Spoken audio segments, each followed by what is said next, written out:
Hi, இந்த வீடியோவில் AG4 cutting machine டிவால்ட் கம்பெனியோடது.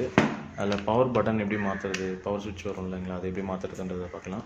First இந்த கார்பன் புஷ் வர இடத்துல இருக்கிற அந்த ஸ்க்ரூவை கட்டி அந்த கேப்பை கட்டிடுவோம்.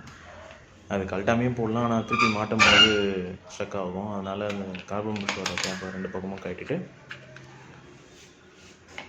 பின்னாடி வர லென்த் ஸ்க்ரூ வரும் பேக்கில், இந்த பக்கமும் கட்டிடுங்க, அந்த பக்கம் கட்டிடுங்க. கேப் எடுத்துகிட்டு கார்பன் புஷ் எடுக்கணும்னு அவசியம் இல்லை, அந்த பின்னாடி வர ஸ்க்ரூவை ஃபுல்லாக கட்டி எடுத்துகிட்டு டைரெக்ஷன் மட்டும் மாற்றி போட்டுறாதீங்க. அது அப்படியே கழட்டினீங்கன்னா வந்துடும், அது ஸ்க்ரூவை கட்டிட்டு இழுத்திங்கன்னா வந்துடும். இதில் ஒன்று ஒயர் சொருகியிருப்பாங்க, ஒன்று ஸ்க்ரூ போட்டிருப்பாங்க. அந்த சொருகிற டைப்பை ரிமூவ் பண்ணிவிட்டு ஸ்க்ரூ போட்டிருக்கிறத லூஸ் பண்ணிவிட்டு அந்த சுவிட்சை கிளிப் டைப்பில் கொடுத்துருப்பாங்க. அங்கே ஒரு லாக் மாதிரி இருக்கும், சும்மா அதை நவுத்திட்டு எடுத்திங்கன்னா வெளியில் வந்துடும். அந்த ஸ்லாட்டுக்கு கரெக்டாக இருக்கா, சுவிட்சோட பவரு அதெல்லாம் சேம் தான். அந்த சுவிட்சு சரியாக இருக்கா, ஏன்னா நியூ டைப்பு ஓல்டு டைப்புன்னு ரெண்டு இருக்குது.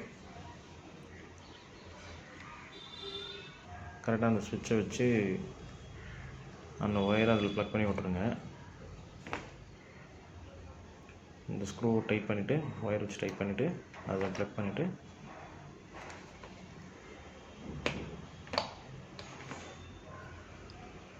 அந்த இன்னொரு சைடு பார்த்திங்கன்னா ப்ளக் பண்ணுற டைப்பில் இப்போ வரது சுவிட்சில் பெருசாக இருக்கும்.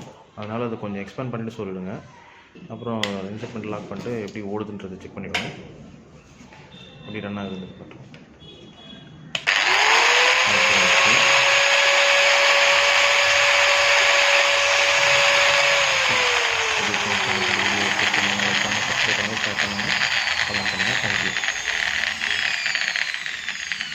இந்த வீடியோ பிடிச்சிருந்தா லைக் பண்ணுங்கள், சப்ஸ்கிரைப் பண்ணுங்கள், ஷேர் பண்ணுங்கள், கமெண்ட் பண்ணுங்கள். தேங்க்யூ.